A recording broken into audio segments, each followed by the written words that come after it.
Bonjour à tous, ça me fait plaisir de vous retrouver, Baruch Hashem. Vous savez, on est tous dans notre vie dans l'attente de quelque chose.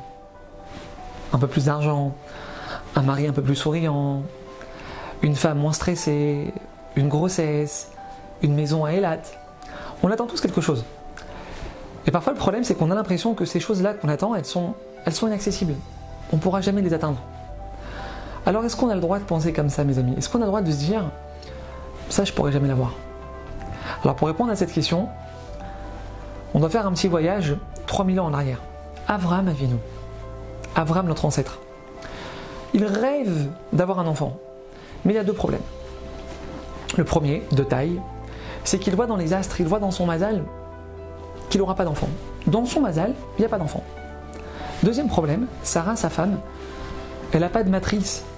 Elle n'a pas de matrice. Ça veut dire que physiquement, elle ne peut pas tomber enceinte. Et elle pourra jamais tomber enceinte. Sans matrice, tu peux aller à Boston, à Singapour, tu peux faire tous les traitements du monde, ça sert à rien. Maintenant, écoutez bien ce qui va se passer. Un jour, Dieu il appelle Abraham Avinu et il lui demande de compter les étoiles. Et il lui dit, écoutez bien, sache Abraham que ta descendance, elle sera aussi nombreuse que les étoiles que tu vois dans le ciel.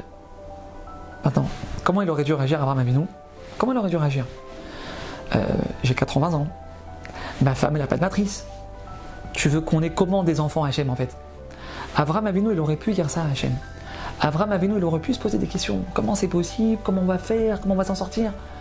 Non. Au lieu de tomber là-dedans, Avraham Avinu, il va faire autre chose. Il va décider d'y croire. Vehemin Bachem. Nous dit la Torah, Avraham Avinu, il a eu la Emouna. La Emouna. La Emouna, mes amis, quand il n'y a aucun espoir. La Emouna, quand c'est contre la logique. Réaction d'Hachem, Vayar Shabealo Tzedaka. Hachem lui a compté cette Emouna comme mérite. Maintenant, Avraham Avinu, tu viens de changer ton mazal. Maintenant, tu viens de changer ton mazal. Mes amis, la Torah nous enseigne ici une des leçons les plus importantes de notre vie. Tu crois en moi. Tu crois en moi.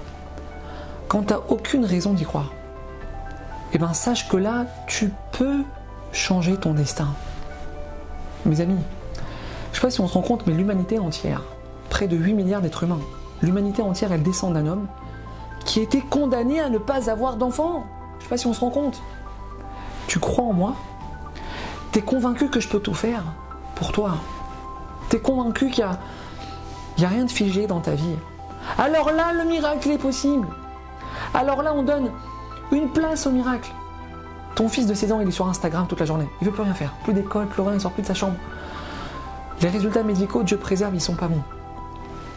Ta fille, elle te dit, Dieu préserve qu'elle sort avec un goy. Emouna, mes amis. Emouna, ça veut dire que les choses, elles peuvent changer. Emouna, ça veut dire, Hachem, tu peux tout faire.